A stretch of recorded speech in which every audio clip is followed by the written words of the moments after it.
ঠোঁটের ডানা ছুঁয়ে মিলবে সব জীবনে। অনেকদিন পরে চলুন আমার একটা নতুন ব্লগ শুরু করা যাক। আজকে যাচ্ছি কোথায় বন্ধু, কোথায় ও নিজেও জানে না। আজ আমরা যাচ্ছি ইডিএফের মাঠে, মানে যেটা খাইবার পাস, মানে খাওয়া দাওয়ার বেলা। বেশিরভাগ এখন যা দেখছি আমার যা ব্লগ আসছে বন্ধুগণ সবই খাওয়া দাওয়া নিয়ে। আমি জানি না কোনো লাইফস্টাইলের কোনো ব্লগ নেই, যদিও খাওয়া দাওয়া is part of your lifestyle. তো দ্যাটস ওয়াই আজ আমি যাচ্ছি, শুধু আমি না, সঙ্গে আছে দীপঙ্কর।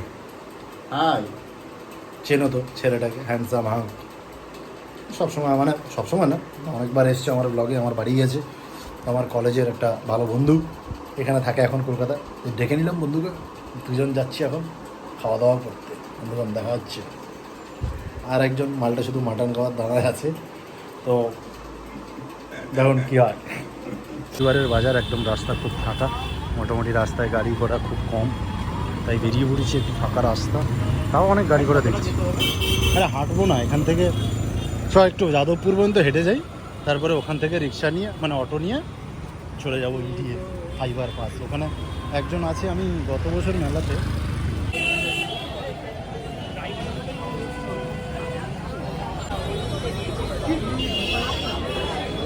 ভাই টাকা দিয়ে খেতে ঢুকেছি, খেতে তো হবে কিছু একটু। জানি না এটা কী লজিকটা আমি বুঝলাম না। টাকা দিলাম প্লাস 20 টাকা করে দিলাম। হ্যাঁ বন্ধু, প্রথম থেকে যাই কি কেসটা, এদিকে কি এইগুলো দেখতে এসছি 20 টাকা দিই ভাই, মেলায় এই প্রথম টাকা দিয়ে দেবো ভাই। আমার এখন এমন লাগছে যে টাকা তো দিয়েছি, কিছুটা কিনতে হবে আমার মনে হচ্ছে, মানে দুদিকেই তোর লস। এদিকে কি চায় পে চর্চা।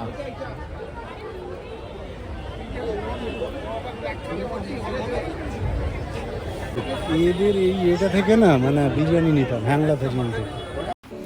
অফিসে একবার এই হ্যাংলা থেরিয়াম থেকে বিরিয়ানি আনিয়েছিলাম, প্রথমবারটা ভালো ছিল, কিন্তু তারপরের বার যখন আমরা অর্ডার করলাম অতটাও টেস্টি ছিল না। এই ব্যাপার, এতদিন মোটামুটি নিমন্ত্রণে আমরা খেতে যেতাম, কিন্তু আজ চলে এসেছি মেলাতে। আর এই মেলায় রকমারি সব স্টল বসেছে, সেগুলো শুধুমাত্র খাওয়া দাওয়া। খাওয়া দাওয়া মানে শুধু খাওয়া দাওয়াই, এখানে আর অন্য কোনো দোকান একটিও পাবেন না। আর এখানে শুধু মানুষের ঢল বা ভিড় দেখতে পাচ্ছেন, শুধুমাত্র দেখতে পাবেন সবাই ব্যস্ত খাচ্ছে, পেট পুড়ে খাচ্ছে। আর এই মেলায় থাকছে বিভিন্ন রকমারির খাওয়ার। এখানে রয়েছে বাঙালি কুইজিন থেকে নর্থ ইন্ডিয়ান থেকে শুরু করে বিভিন্ন রকমের খাবার রয়েছে। আর এই মেলাটি হচ্ছে খাইবার পাস। এবিপি আনন্দের পরিচালনা এই মেলাটি অনুষ্ঠিত হয় একদম সাউথ সিটি মলের কাছে।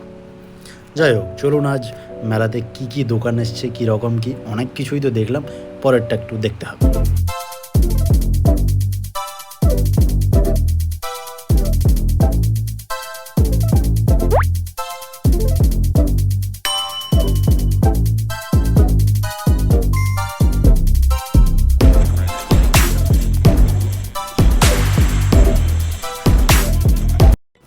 আমি আর দীপঙ্কর দুজন একদম লাস্ট দিনে এসে পৌঁছেছি এই মেলায়। আর এই মেলায় এসে না আমি একদম অবাক, মানে আমি পুরো মেলাটা যখন একবার মানে চত্বর দিয়ে এলাম, ঠিক আছে, আমি না অবাক হয়ে গেছি। এত দোকান, তাও আবার খাওয়ার দোকান, মানে ভুঁড়িটা যেভাবে বাড়ছে এরকম খাওয়ার দোকান দেখলে, শুধুমাত্র খাওয়ার মেলা হলে কার না লোভ সামলায়, পেট তো আরও বাড়বেই, তাই না? তাই মানুষের এখানে প্রচুর ভিড়। চলুন একটু দেখা যাক কি হচ্ছে মেলায়, আরও কত কি, অনেক কিছু দেখানোর বাকি, দেখতে থাকুন।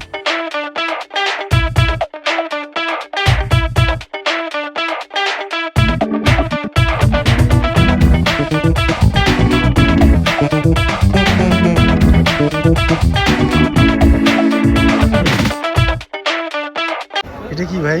হুগলি কুটির শিল্প, এখানে কি বল?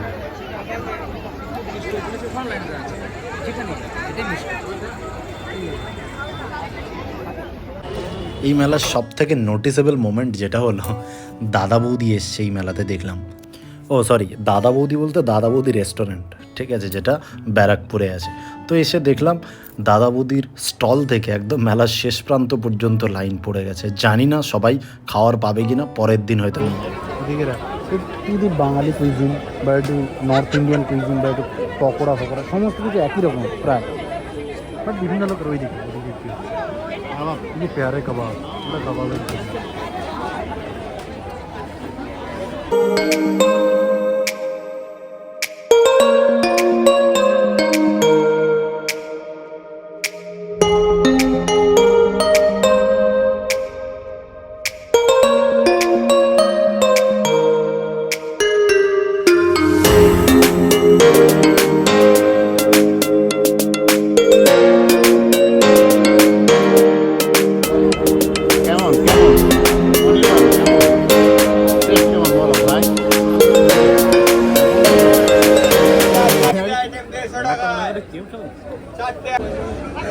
কি অবস্থা হয়, কি খাচ্ছিস? ওটা কি ফিশ ফিঙ্গার ছিল না কি ভাই? ওটা কি ফিশ ফিঙ্গার? কোন ফিঙ্গার ভাই? খাওয়া দাওয়াটা একদম ভালো ছিল না, তাই জন্য আবার বাওয়ার্চিতে এলাম। একটা সুন্দর করে ফিশ ফ্রাই দুজন নিলাম, খেয়ে বেরিয়ে যাব। এত সুন্দর খেলি, কিছু বল ভাই, কিছু বল ভাই। পোলাওটা খেয়ে কেমন লাগলো তোর? তো ভালো লেগেছে, তুই নাকি বললি ভাই পোলাওটা খুব জঘন্য ছিল। ঠিক আছে, এই লাস্ট একটাই বাওয়ার্চি থেকে ফিশ ফ্রাই খেলাম, বেশ ভালো, ওটাই বেশ ভালো। কোল্ড ড্রিঙ্কসটা খাই, চলো। কোল্ড ড্রিঙ্কস না কোথায়? ও আচ্ছা, খাওয়ার পরে একটা কোল্ড ড্রিঙ্কস খেতে হবে, মানে একটা অর্ডার আছে খাওয়ার। হ্যাঁ, কেক কিংবা কোল্ড ড্রিঙ্ক ওটা একটু খেতে ভাই হয়। 20 টাকা বাস চলে গেছে। আমার লিখা আছে, দেখে বলে ভিডিওটা দেখ। কিছু তো বল ভাই। তো ঢোকার সময় এন্ট্রিটা আমার 20 টাকা চলে গেছে, আর কিছু বলার নেই। আমার চোখ টোক মুখে দেখতে পেয়ে তো আমরা তো মোটামুটি এই ফাইবার পাস মেলাতে এসেছি, খাওয়া দাওয়া করলাম, বেশ ভালো লাগলো। না যদি একটু যদি চলে যায় আমাদের ওইটা কাস্টমার করা বলি, তো পিছনে গেলে হবে না। যাই হোক, অনুষ্ঠানটা দেখবো, অনুষ্ঠানটা হ্যাঁ, দেখবো। একটা কিছু প্রোগ্রাম আছে, আমি একটা নাম জানি না, বাট খুবই পরিচিত একটা নাম। অনিন্দ আমাদের সঙ্গে রশনি রয়েছে আমাদের সাথে, আর সেনাই এবং যার গানে রয়েছে প্রাণ, যিনি আমাদের গান শোনান, যার জন্য আমরা গান শুনতে পাই, আমাদের সাথে রয়েছে সানাই। আচ্ছা পতরালি, একটু জোরে করা যাবে? হ্যালো, ভোকালটা ঠিক আছে। ক্যাফের কথা বললো যখন, এই ছবিরই গান, প্রথম গান যেটা আমরা শুনতে পাবো ছবি দেখতে গেলে, গানটার নাম চল মে। তো সেখানে কফি খাওয়ার কথা বলা আছে, তো আমরা ক্যাফেতে বসে একটু কফি খেয়ে নিয়ে আসি। সবাই মিলে হাত তুলে হাততালি কিন্তু চাই। প্রথম দেখা সেভাবে হঠাৎ দেখা হয়, হয়নি নাটুকে কোনো আলাপ, হয়নি পরিপাটি পরিচয়, তবু সাদা কালো ইচ্ছের প্রেমে ওই মেয়ে তোর পড়লাম প্রেমে। তুই কথা আমি সুর প্রচলিত, তোর প্রেমে পড়ি রোজ নিয়মিত। যদি ইচ্ছেরা মাঝরাতে আসে, যাব বন্ধুতা ছাড়িয়েও পাশে, আর খাঁচা ভরে রাখা যত বেলুন সব। সানাই শোনাও আরেকটা গান, এই নাও। এই গানটার নাম বন্ধু ভাবি। গানটার একটা মজা আছে, গানটা লিখেছে স্বয়ং সৃজিত মুখার্জি নিজে, আমি সুর করেছি। এই গানটায় প্রত্যেকটা লাইনে উত্তম কুমারের অভিনীত ছবির নাম আছে। ইউটিউবে গানটা অলরেডি রিলিজ করে গেছে। এখানে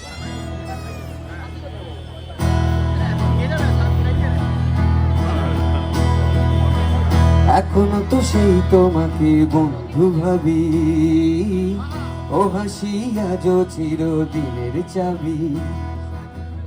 এখনো তো সেই তোমাকে বন্ধু ভাবি, ও হাসি আজও চিরদিনের চাবি।